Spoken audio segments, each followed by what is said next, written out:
Les terrasses renversées rue Saint-Michel étaient plus le résultat d'un déséquilibre mental qu'une attaque terroriste. Mais ça n'empêche pas le conducteur d'être inculpé de tentative de meurtre. Alors ces terrasses renversées, vous vous en souvenez sans doute, c'était vendredi dernier à 2 pas de la rue Neuve. Notre émotion avait été très grande, les images de vidéosurveillance très spectaculaires. On y voyait cette camionnette blanche foncer à vive allure et de manière délibérée vers les terrasses, renverser des tables, rater de peu des consommateurs qui avaient juste eu le temps de sauter de leur chaise. On a échappé ce jour-là à ce qui aurait pu être un véritable drame dans les rues de Bruxelles. 5 jours plus tard, ce matin, l'auteur des faits passait en chambre du conseil. Et on ne comprend toujours pas très bien les raisons qui l'ont amené à foncer vers ces terrasses. Il ne va pas très bien, commentait ce midi son avocate avec un certain sens de la litote.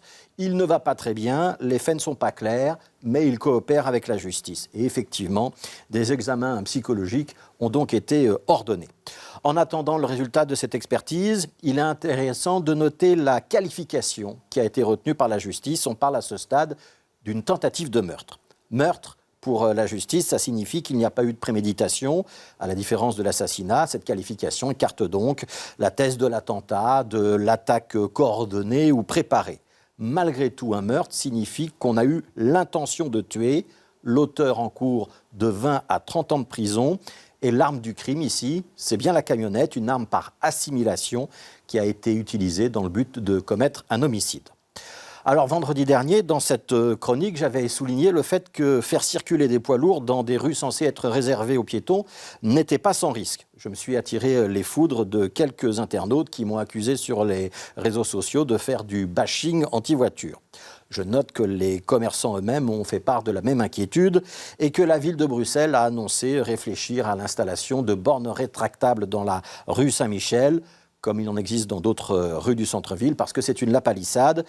S'il n'y avait pas eu de camionnette dans cette rue piétonne, il n'y aurait pas eu d'accident.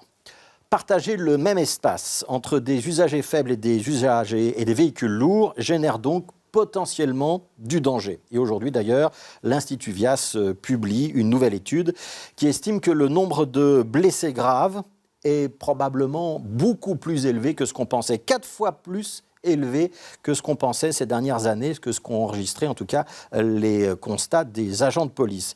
Et Vias de poursuivre, ces dernières années toujours, 4 blessés sur 10 étaient des cyclistes. La prise de conscience qu'une camionnette, mais aussi un bus, une voiture, une moto, un scooter, sont des instruments dangereux qui peuvent provoquer des blessures ou la mort chez un usager qui n'est pas protégé par une carrosserie. Cette prise de conscience, elle a visiblement encore et toujours un peu de mal à passer. Alors en conclusion, il est légitime, évidemment, de s'émouvoir de la violence routière qu'on peut constater chez les autres. Et de ce point de vue-là, les images de la rue Saint-Michel sont salutaires, elles peuvent y contribuer. Mais il ne faut pas oublier, pour chacun d'entre nous, de s'interroger sur la manière dont on se comporte soi-même et de la manière dont on conduit lorsqu'on est au volant.